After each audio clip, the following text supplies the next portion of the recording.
Hello ladies and gentlemen, my name is Justin Brock. I run MedicareIsConfusing.com, and I'm coming to you today to discuss three of the most popular Medicare Supplement plans. These are the three plans that we typically stay with, and they are the three plans we have the most questions come in about. So here we go. Plan F, Plan G, and Plan N. Plan F versus Plan G. We'll go with these two first. These are the two most common. Plan F is the most comprehensive Medicare supplement plan, alongside Plan C, which is not a very commonly purchased or looked at Medicare supplement plan anymore because it is slightly more expensive.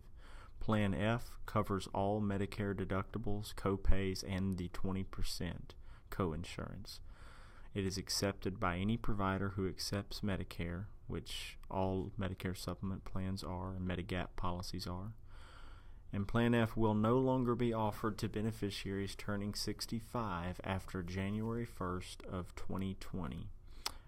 If you turned 65 or received your Medicare Part B benefits before January 1st of 2020, you can continue to purchase that plan. However, we do anticipate it to become less and less competitive as it gets phased out. Plan G, as in great, covers the Part A deductible, all copays, and the 20%. You still pay your Part B deductible, which is currently $183 per calendar year. Statistically, increases much slower and costs much less than Plan F. I'll repeat that. Plan G statistically increases much slower and costs much less than Plan F.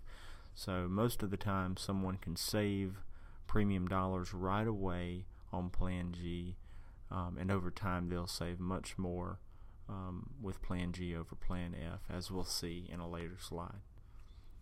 So Plan G versus Plan N. Plan G fills all of the holes in Medicare except the Part B deductible, again, $183 per calendar year.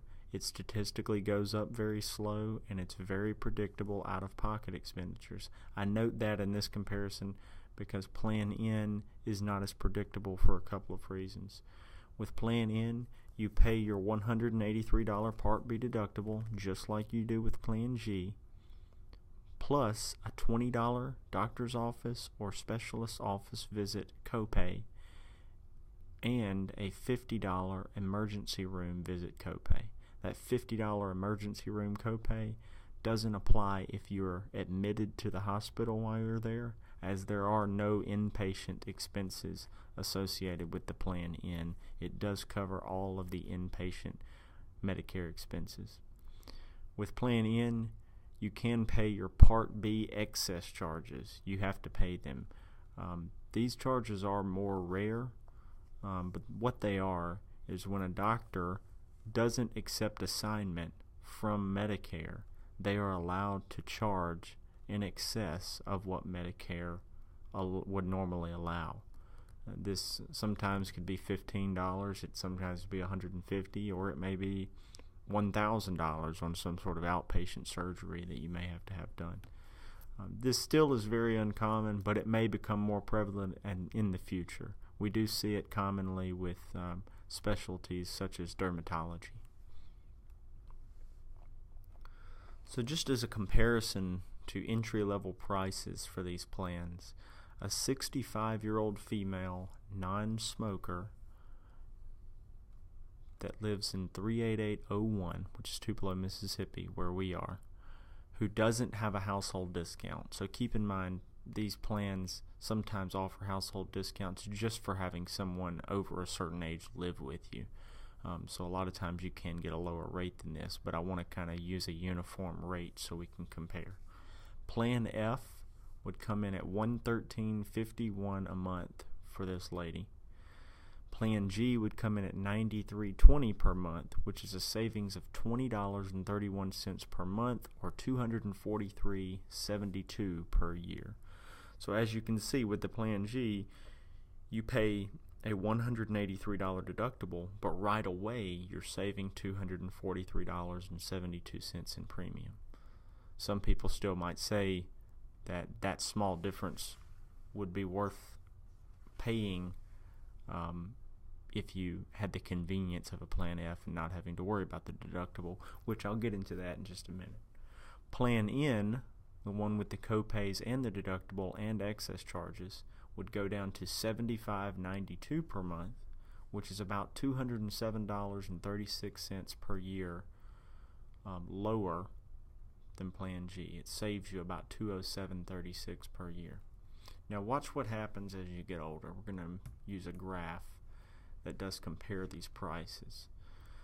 So as you can see in the graph, the blue line represents Plan F's rates over time. At the bottom you have 2005 going to 2008 going to 2011 to 2014. So it's in 3-year increments.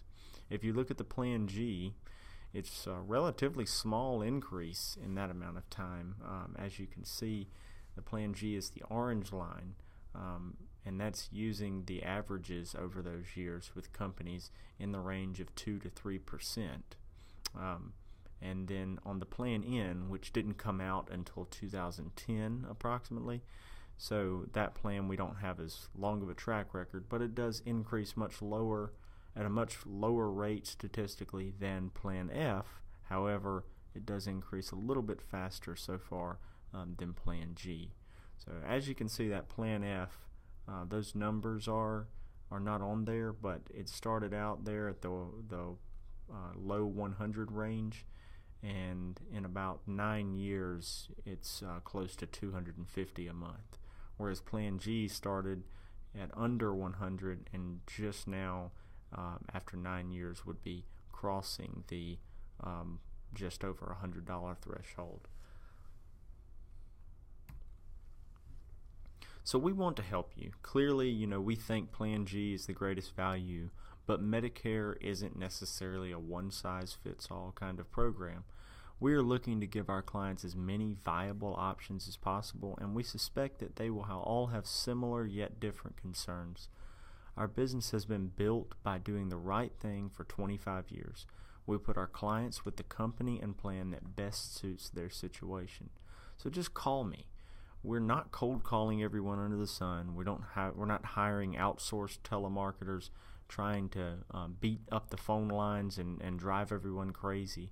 We just want those who are out there who are needing someone to help them make these decisions, who are tired of doing copious amounts of research only to still be unsure of themselves, to have someone to trust to do what's right for them from in the beginning as well as throughout their experience with Medicare for the rest of their life.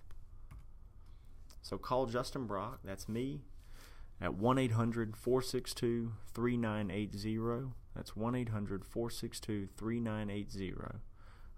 Again, I run MedicareIsConfusing.com, and if you need any help, please give me a call.